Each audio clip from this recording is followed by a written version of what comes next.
오늘은 2020년도 운동생리학 기출문제를 한번 풀어보도록 하겠습니다. 자, 첫 번째로 유산소 시스템의 특징으로 적절하지 않은 것이 첫 번째, 장시간의 저강도 운동 시 사용된다. 자, 에너지 대사에서 첫 번째 PCR, 그 다음에 무산소성 해당 과정, 그 다음에 유산소성 해당 과정, 그 다음에 지방을 이용하는 베타 산화 과정 있는데, 여기서 우측에 있는 유산소성 해당 과정과 베타 산화 과정 이 두 가지가 이제 유산소 시스템이잖아요. 그러면 왼쪽에서 오른쪽 갈수록 강도는 낮아지고요, 운동 지속 시간은 증가가 되죠. 그렇기 때문에 장시간의 저강도 운동 시에 사용되는 게 맞고요. 무산소 시스템에 비해 ATP 합성률이 빠르다. ATP 합성률이 빠르다는 것이 엄청 단기간에 강한 운동을 할 때가 ATP 합성률이 빠른데, 이것은 틀린 설명이고요. 3번, 산소를 이용하여 에너지 기질을 분해한다. 맞죠? 산소가 있어야지 탄수화물과 지방을 분해를 시켜서 에너지를 냅니다. 그게 유산소성 해당 과정과 베타 산화 과정이고요. 에너지 기질로 탄수화물과 지방을 모두 이용할 수 있다. 맞죠? 탄수화물을 이용하면 유산소 해당 과정, 지방을 이용하면 베타 산화 과정. 그래서 정답은 2번. 자, 근육 내에서 산소를 운반하는 물질은 마이오글로빈. 혈액 내에서, 혈관 내에서 산소를 운반하면 헤모글로빈. 마이오라는 게 근육, 머슬이라는 뜻이거든요. 그래서 마이오글로빈, 근육 안에 있는 헤모글로빈이라고 생각하시면 되세요.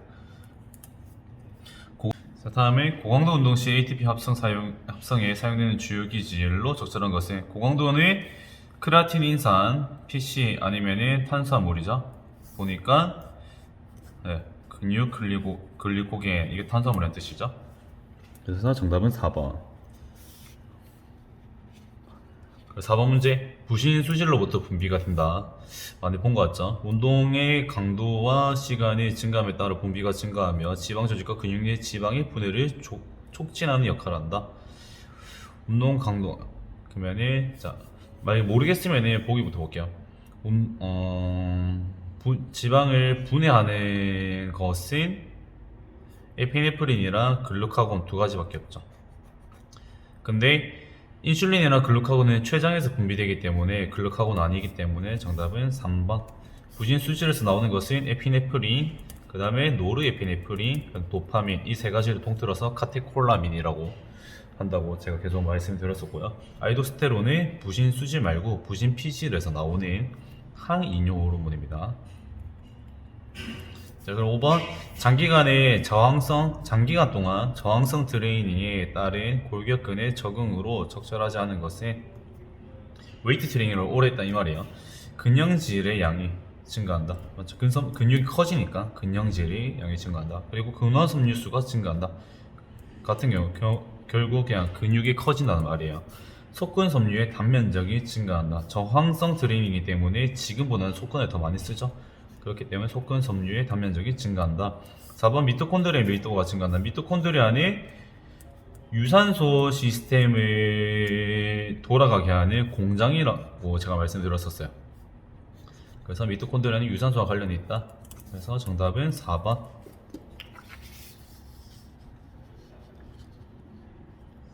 자, 다음 6번, 기억과 니은에 들어갈 용어를 바르게 나열한 것은, 지구성 트레이닝에 대한 적응으로 동정맥 산소차는 산소를 더 많이 쓸 수 있다는 거니까 증가하고요. 최대 1회 박출량은 지구성 트레이닝을 했기 때문에 스포츠 심장, 1회 박출량이 높아진다고 했죠. 그래서 정답은 1번. 자, 7번, 보기의 신경세포 구조 및 정기적 활동에 관한 적절한 설명을 고른 것은, 안정시 신경세포막의 안쪽은 나트륨의 농도가 높고 바깥쪽 칼륨의 농도가 높다. 반대죠. 안쪽에는 세포 안에는 이제 칼륨이고 밖에는 나트륨이죠. 2번, 역친의 신경세포막의 차등성 전이가 안정막 전이로 바뀌는 시점을 말한다. 역친의 안정막 전이가 활동 전이를 바뀌는 시점을 말합니다. 그래서 니은도 틀린 설명. 안정시 막 전이가 이제 활동 전이로 바뀌는 것. 이게 역치를 통과하면 활동전이고요. 자, 다시 한번 설명해 드릴게요. 자, 이게 만약에 안정시 막전입니다. 역치라는 것은 이 정도의 레벨을 뚫고 지나갔을 때 활동전위로 바뀌는 거예요. 그러면은 안정시 막전위에서 활동전위로 가기 위해서 점점 올라가죠. 이 구간을 차등성 전위라고 합니다. 그러니까 이것은 역치고요.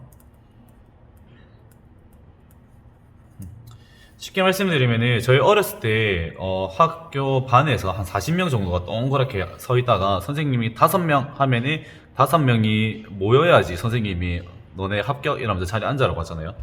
그러면은 5명이라는 것은 역치 수준이고 5명.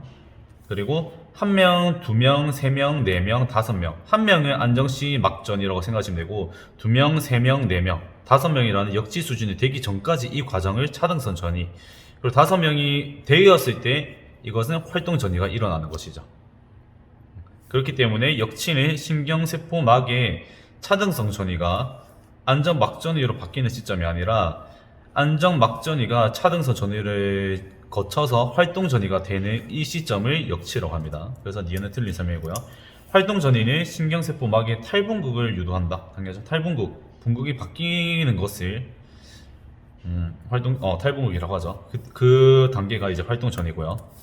4번 신경세포는 신경근접합부를 통해 근섬유와 상호 신호를 전달한다. 맞는 설명이죠. 자, 그리고 8번 적혈구 용적률입니다. 적혈구 용적률은 뭐냐면은 혈액에서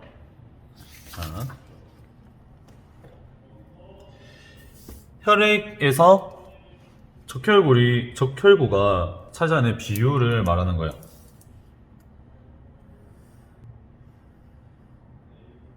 이 혈액인데 혈액은 크게 혈장 그리고 적혈구 백혈구인데 이렇게 크게 세 가지로 나뉘는데 백혈구는 거의 뭐 0.1, 2%밖에 안 돼요. 그래서 얘를 배제를 하고요. 혈장과 적혈구 두 개만은 봅니다. 그래서 적혈구 용적률이 이 혈액에서 적혈구가 차지하는 비율이 얼마나 되는지 몇 퍼센트가 되는지입니다. 혈장은 혈액의 이제 액체 성분이라고 생각하시면 되세요. 그러면 아메리카노 생각했을 때 적혈구는 이제 에스프레소고요.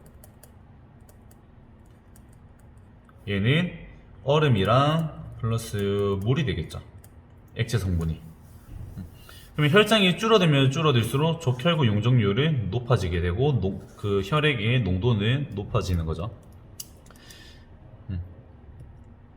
자, 볼게요. 문제를 볼게요. 높은 적혈구 용적률은 혈액의 흐름을 수월하게 한다. 틀린 설명이죠. 자, 물이랑 같이 섞여 있는데 물이 적혈구 용적이 높아졌다는 거는 혈장이 상대적으로 낮다는 거죠. 그러면 농도가 진하기 때문에 혈액의 흐름을 수월하게 하는 게 아니고 오히려 더 잘 안 흐르게 합니다. 농도가 높기 때문에. 2번 일반적으로 성인 여성이 성인 남성보다 높은 적혈구 용적률을 보인다. 틀렸죠. 보통 빈혈이 남자가 많아요, 여자가 많아요? 네, 여성분들이 더 많죠. 적혈구 용적률이 낮기 때문입니다. 적혈구 안에는 헤모글로빈이 있는데 이 헤모글로빈이 산소를 운반하죠. 네. 산소가 부족하기 때문에 머리가 어지러지는 거잖아요. 그게 빈혈이고요. 그래서 빈혈이 잘 일어나는 여성분들은 남성에 비해서 적혈구 용적률이 좀 낮다. 보통 성인 여성이 한 40%가 되고 적혈구 용적률이 그 남성은 한 45%가 돼요. 5% 정도가 차이 납니다. 자, 3번 전체 혈액량 대비 혈장량의 비율이 높을수록 적혈구 용적률은 낮다. 뭐냐면 전체 혈액량 중에서 혈장의 비율이 높아지면은 적혈구의 용적률은 낮아지는 게 맞죠. 그러면은 3번이 맞는 설명. 지구성 트레이닝에 대한 적응으로 혈장량이 감소하는 것이 아니라 적혈구 얘네들이 높아집니다. 왜냐면 산소를 운반하는 능력이 향상이 되어야 되기 때문에. 그래서 4번도 틀린 설명입니다. 자, 다음은 9번 문제. 자, 9번에 근세사 활주설에 관한 설명으로 적절하지 않은 것은 1번 액틴의 근절의 중앙 부위로 마요신을 잡아당긴다. 바로 땡. 두 개 결합하는 건 맞지만 마요신 머리가 액틴을 잡아당기는 거거든요. 그래서 설명이 반대되었어요. 그래서 틀린 설명. 정답은 1번. 마요신 머리에 있는 인상기가 방출되면서 파워스트라이크가 마요신 머리가 액틴 잡고 당기는 거거든요. 그때 힘인 에너지인 ATP와 이제 ADP와 PI로 이제 분해가 되면서 에너지가 나와서 이 힘을 쓸 수 있게 만들어주는 겁니다. 3번 활동 전인이 근영질 세망으로부터 나온 칼슘을 근영질로 내로 유입하게 한다. 전기적 자극이 전달이 되었을 때 T가로세관이 경보를 한번 울려주고 그 다음에 근영질 세망에 있는 칼슘 이온이 방출이 되는 것이죠.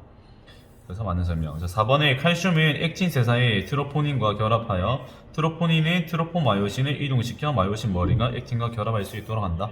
이것은 제가 4장에서 설명 한번 드렸었습니다. 자, 넘어가겠습니다. 자, 10번 문제 좀 길어서 좀 잘려서 좀 양해를 부탁드리겠습니다. 자, 해리국선이라는 거, 해리국선. 작년에 아마 멘탈이 많이 나가졌을 거예요. 해리국선을 보신 분들은. 해리국선이 뭐냐면은 해리라는 것을 먼저 알아야 되는데 산소 해리라는 것이 헤모글로빈이 산소를 운반해준다 했잖아요. 그럼 헤모글로빈이 산소를 가지고 가다가 필요한 곳에 산소를 헤모글로빈 놓아주는 거예요. 이게 해리입니다. 해리. 그래서 해리 곡선을 하나하나 뜯어보면은 너무 어렵고 시간이 많이 걸려서 엄청 심플하게 이 해리 곡선이 오른쪽으로 이동한다는 말은 운동 강도가 높아진다는 말이에요. 운동 강도가 높아진다는 말이고, 운동 강도가 높아지면 우리 몸은 어떻게 되죠? 체온은 증가가 되죠. 체온이 증가하면 또 이 해리 곡선이 오른쪽으로 이동하고요. 그리고 강도가 높아지면 탄수화물 대사를 많이 쓰기 때문에 젖산이 증가하게 되고, 그럼 젖산이라는 것은 몸이 산성화된다는 말이죠. 그러면은 산성화가 될수록 이 해리국선은 오른쪽으로 이동하는데, 이 산성화는 pH 농도로 봤을 때는 수소이온이 증가하면 pH 농도는 낮아지는 것이죠. 그래서 pH 농도가 낮아지거나 체온이 높아졌을 때, 그리고 운동 강도가 높아지면 이 해리국선이 오른쪽으로 이동하더라. 그러면 자, 문제. 신부 체온이 증가하여 산소 헤모글로빈 해리곡선이 기역으로 이동한다. 어디로? 체온이 증가했기 때문에 오른쪽으로 이동한다. 자, 그리고 헤모글로빈의 산소 친화력을 니은시킨다. 자, 헤모글로빈이 산소를 산소랑 안 친해야지, 그러니까 절교를 해야지 떨어질 수가 있겠죠. 그러니까 친화력은 감소되어야겠죠. 친하면은, 왜냐면 계속 붙어있고 싶잖아요. 그래서 신부체온이 증가하면은 해리곡선을 오른쪽으로 이동하고 헤모글로빈이 산소로 녹게 하기 위해서 친화력을 감소시킨다. 그러면 오른쪽 감소. 결국 정답은 1번이 바로 나오게 되는 거죠. 근데 한번 볼게요. 신체의 pH가 감소한다 말이 몸이 산성화된다는 말이죠. 운동 강도가 증가했다는 말이고요. 산소 헤모글로빈 해리곡선은 오른쪽으로 증가하고, 또한 헤모글로빈의 산소 친화력을 감소시킨다. 자, 11번 문제입니다.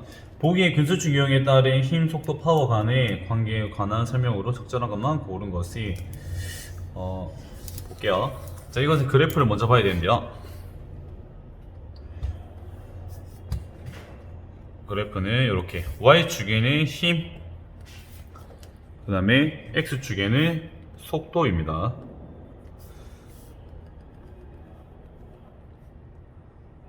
넣었을 때, 자, 이 좌측에는 신장성 수축이고요. 그리고 우측에는 단축성 수축입니다. 근데 신장성 수축은 속도가 빨라지면 빨라질수록 힘이 세지고요. 단축성 수축은 속도가 빨라지면 빨라질수록 힘이 약해져요. 이것은 그냥 연구를 해보니까 이렇게 나온 거거든요. 그것을, 이 그래프를 가지고 한번 문제를 볼게요. 자, 첫 번째, 신장성 수축이 수축 속도가 빠를수록 힘이 더 증가한다. 속도가 빨라질수록 힘이 증가하는 거 맞죠? 이렇게 1번 맞는 설명이고요. 단축성 수축의 수축 속도가 빠를수록 최대 파워가 더 증가한다. 감소하죠. 그래서 틀린 설명. 그리고 동일 근육에서의 느린 단축성 수축은 동일 근육에서 느린 단축성 수축이 한 정도 될 거고요. 그리고 빠른 신장성 수축은 요 정도가 되겠죠. 그러면은 느린 단축성 수축은 빠른 신장성 수축에 비해 더 작은 힘을 생성한다. 이게 더 낮으니까 Y축이 힘이라고 했죠. 그래서 D도 틀린 설명. 자, 리을 동일 근육에서의 신장성 수축은 단축성 수축에 비해 같은 속도에서 더 큰 힘이 생성된다. 그래서 같은 속도면은 만약에 여기가 같은 속도라고 볼게요. 같은 속도면은 당연히 신장성 수축이 더 큰 힘을 생성하는 것이죠. 그래서 정답은 3번이 됩니다. 이런 거죠. 그냥 보기 봤을 때 기억이 3개, 디귿이 3개, 리얼이 2개네요. 네, 보기만 보고 풀었을 때는 좀 틀릴 수도 있을 것 같아요. 이거는 엄청 페이크를 잘 준 문제, 네, 출제위원한테 낚이기 쉬운 문제라고 보시면 되겠습니다. 자, 12번. 장시간 내 운동 시 발생하는 탈수 현상이 심혈관계에 미치는 영향으로 적절한 것은, 이것은 아까 8번에서 봤던 적혈구 용적률을 생각하시면서 풀면 조금 더 쉬울 것 같아요. 자, 탈수가 됐다는 말은 혈액에서 물이 빠져나갔으니까 이 혈장이라는 것이 감소가 됐겠죠. 그러면 아이스 아메리카노에서 물이랑 얼음은 빠지고 에스프레소 그 농도는 그대로 있는 거죠. 그러면 맛이 조금 더 써지고 농도가 진해지는 것이죠. 그래서 그것을 생각하면서 풀어볼게요. 1번 혈액량이 점차 증가한다. 탈수 물이 빠졌기 때문에 감소하죠. 자, 2번 심박수가 점차 증가한다. 자, 이 물이 빠지고 적혈구 용적률이 높아지게 되면 혈압은 어떻게 될까요? 상승하겠죠. 피가 약간 끈적끈적 하는데 물이 많아지면 얘네들이 묽어지면서 조금 혈압을 낮추고 이 혈류를 혈액이 흐르는 것을 좀 수월하게 해주는데, 탈수가 빠진다는 것은 그게 끈적끈적해지면서 혈압이 높아지게 된다는 거죠. 그러면은 혈액이 충분히 잘 흘러가기가 힘들죠. 근데 몸 곳곳에서는 산소나 영양소를 빨리 달래요. 그러려면은 심장이 더 많은 일을 해야겠죠. 그러면서 이제 심박수가 점차 증가하는 게 맞습니다. 그리고 심실의 확장기말 용량이라는 것은 이게 1회 박출량 중에서도 전부하에 해당하는 것이거든요. 심실을 채우는 능력인데, 확장기말 용적을 늘리기 위해서는 심실이 잘 팽창해야 되고요. 그리고 정맥 회기의 양이 높아져야 돼요. 근데 탈수가 되고 그 다음에 그리고 혈압이 높아지고 있다는 것은 혈류를 잘 흘러가기 힘들게 만들고 있다는 것은 확장기말 용량을 낮추는 요인이죠. 낮출 수밖에 없겠죠. 자, 그리고 4번. 이게 바로 정맥 회기의 양이 낮아진다는 거거든요. 심실을 채우는 정맥의 양이 줄어든다는 거거든요. 그러면 우심방으로 들어오는 정맥 환유의 양이 점차적으로 감소하는 것이에요. 그래서 엄청 어려운 문제긴 한데 정답은 2번입니다. 탈수가 된다는 것은 혈압이 상승하고 혈류를 엄청 원활하지 않게 해준다고 생각하면서 문제를 풀면 돼요. 자, 13번. 운동 단위에 관한 설명으로 적절한 것은 1번 하나의 근섬유와 연결되는 여러 개의 알파 운동 뉴런을 말한다. 틀렸죠? 하나의 근신경에 연결되는 여러 개의 근섬유입니다. 이 두 개가 바뀌었어요. 자, 두 번째. 타입 1 운동 단위는, 이것은 타입 1은 지근이죠. 지근 운동 단위는 작죠. 타입 2 속근섬유 운동 단위는 크죠. 단위당 근섬유 수가 많다. 틀린 설명입니다. 반대로 돼야 돼요. 3번 타입 1 운동 단위, 지근 운동 단위는 타입 2 운동 단위에 비해 일반적으로 먼저 동원된다. 너무 애매한데 일반적이라는 이 단어를 안정시라고 한번 생각을 해볼게요. 안정시에는 우리가 앉아있을 때 그리고 밥을 먹을 때 큰 힘을 필요로 할까요? 큰 힘이 전혀 필요가 없죠. 그렇기 때문에 먼저 지근섬유가 동원되는 게 맞아요. 왜냐면 자세를 유지하는 데 사용되는 것들이 지근섬유라고 생각했을 때 타입 2 이제 속근섬유에 엄청 큰 근육들을 쓰이기도 전에 그냥 척추 길이근들이 자세를 세우고 있으니까 먼저 동원되는 게 맞는 설명입니다. 이거는 페이크를 주려고 일반 안정치라는 말을 일반적이라고 바꾼 것 같아요. 네.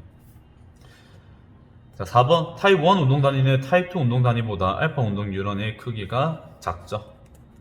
타입 1은 지근 정견 움직임이 유리합니다. 운동 단위가 작기 때문에. 그래서 정답은 3번. 자, 14번. 보기가 설명한 호르몬은 뇌와 수체의 전엽에서 분비가 되고요. 보니까 T3, T4의 호르몬을 내 분비를 조절합니다. T3, T4 하면은 이것은 갑상선이라고 제가 5장에서 설명을 드렸었어요. 갑상선의 분비를 조절합니다. 그러면은 갑상선 자극 호르몬. 정답은 1번.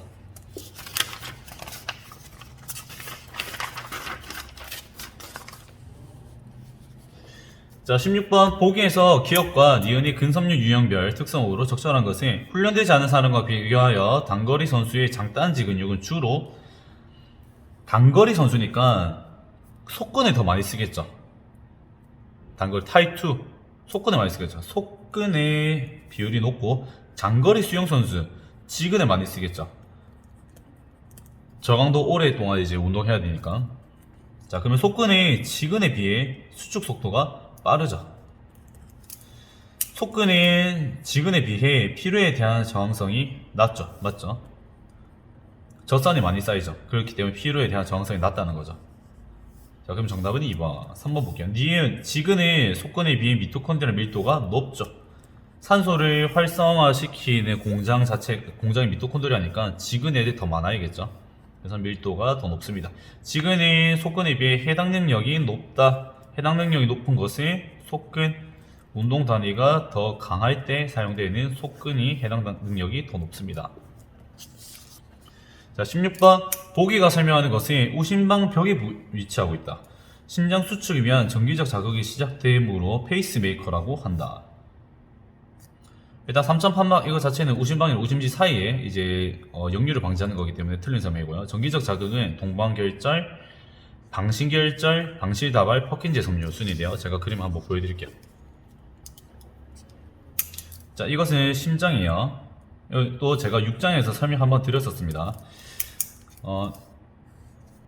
여기가 좌심방, 여기 우심방, 우심실, 좌심실입니다. 얘네들을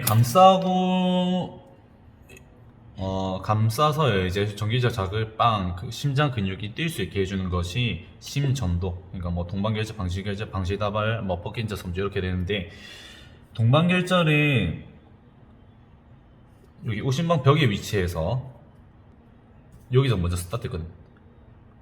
이 자극을 방실결절, 우심방 벽에 있는 방실결절로 전달하고요. 이 방실결절은 이 우심실과 좌심실 사이로 지나가는 방실다발로 전달을 하고요. 그래서 이 방실다발은 우심실과 좌심실을 둘러싸고 있는 퍼킨제 섬유에게 자극을 전달해서 이 퍼킨제 섬유가 심장을 뛸 수 있게끔 해줍니다. 그러면 심장 수축을 위한 정기적 자극이 시작되는 곳은 바로 1번 동방결절. 자, 17번 저강도 원RM이 30에서 40%. 원RM이 뭐냐면은 온 힘을 써가지고 한 번 겨우 들 수 있는 게 원RM입니다. 원RM의 30에서 40%니까 저강도죠. 저강도의 고반복 세트당 20에서 25회 되는 저항성 트레이닝에 따른 골격근의 주요 변화로 적절한 것은 이것은 근지구력입니다. 헬스장 가면은 여성분들은 저강도로 낮은 중량으로 뭐 많은 횟수를 운동하시는 거 볼 수 있을 거예요. 맨몸 운동 같은 경우 뭐 맨몸 스쿼트, 그다음에 뭐 푸시업, 뭐 플랭크 이런 것들 다 해당하는 건데 저강도로 고반복 운동하는 것은 근지구력 향상시키고요.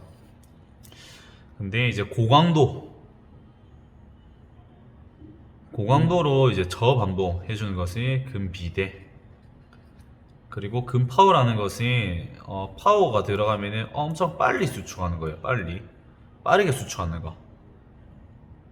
똑같은 무게를 밀더라도 엄청 단시간에 빨리 미는 트레이닝을 하는 것은 근파워입니다.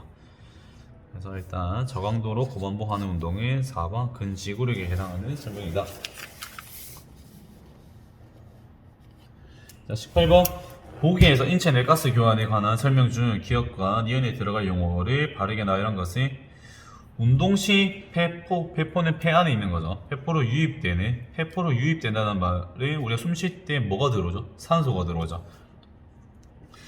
폐포로 유입되는 산소는 폐 모세혈관으로 확산이 된다. 운동 시 근육에서 생성된, 운동할 때는 산소를 쓰고 이산화탄소가 생성되게 되죠. 그래서 근육에서 생성된 CO2는 모세혈관으로 확산이 된다. 그래서 정답은 2번. 자, 19번 운동 시 교감신경의 활성화에 따른 반응으로 적절하지 않은 것은, 일단은 교감신경을 잘 모르더라도 운동 시에 어떤 부분에 반응이 있는지 한번 볼게요. 운동하면 심박수가 증가하죠. 자, 소화기계 활동이 감소해야겠죠. 우리 밥 먹고 운동하면 배 아파요, 안 아파요? 배 아프죠. 소화기계도 활발하게 해야 되고, 그 다음에 운동 근섬유도 이제 활성화 시키려고 하니까 혈류가 소화기관으로 가야 될지, 그 다음에 이제 뭐 근육으로 가야 될지 모르는 거예요. 그래서 어느 한쪽도 충분하지 못한 상황이 돼서 운동 수행 능력이 감소가 되거나 소화 활동이 떨어지게 되는 거거든요. 그래서 우리가 운동할 때에는 소화기계 활동이 감소해줘야지 근섬유가 충분히 집중해서 운동을 할 수 있다고 생각하시면 돼요. 자, 3번 골격근의 혈류량이 증가합니다. 당연하죠. 골격근이 운동을 해야 되니까 그쪽으로 산소와 영양소를 공급해주고 이산화탄소와 노폐물을 뺄 수 있게끔 혈류량이 증가를 해야겠죠. 그 다음에 호흡수. 우리 운동 강도가 증가되면은, 운동을 할 때 호흡을 더 많이 하죠. 숨 빨리 쉬죠. 가스 교환율, 산소와 이산화탄소 교환이 더 많이 일어나죠. 4번도 맞는 설명, 2번이 틀린 설명입니다.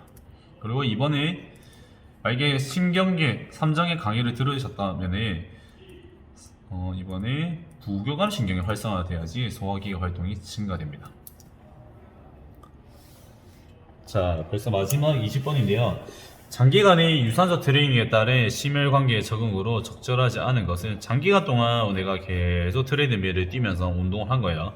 심혈관계의 적응으로 적절하지 않은 것은 안정지 심박수가 감소하죠. 왜냐면은 1회 박출량이 증가했기 때문에. 이것을 스포츠 심장이라고 하죠. 그래서 한번 수축할 때 뿜어낼 수 있는 혈액의 양이 많기 때문에 적게 심장이 뛰더라도 전체적인 혈액량을 커버가 되는 거예요. 자, 2번 최대 산소 섭취량이 증가한다. 맞죠? 그리고 최대 심박출량이 증가한다. 맞죠? 그리고 안정시 1회 박출량은 감소한다. 이것은 틀린 설명. 안정시 1회 박출량이 증가하기 때문에 안정시 심박수가 감소할 수 있는 겁니다. 그래서 정답은 4번. 이렇게 2020년 기출문제는 마무리하도록 하겠습니다. 혹시 궁금한 거 있으시거나 이해 안 되시는 부분을 댓글로 남겨주시면 제가 조금 더 자세하게 설명을 해드리도록 하겠습니다. 감사합니다.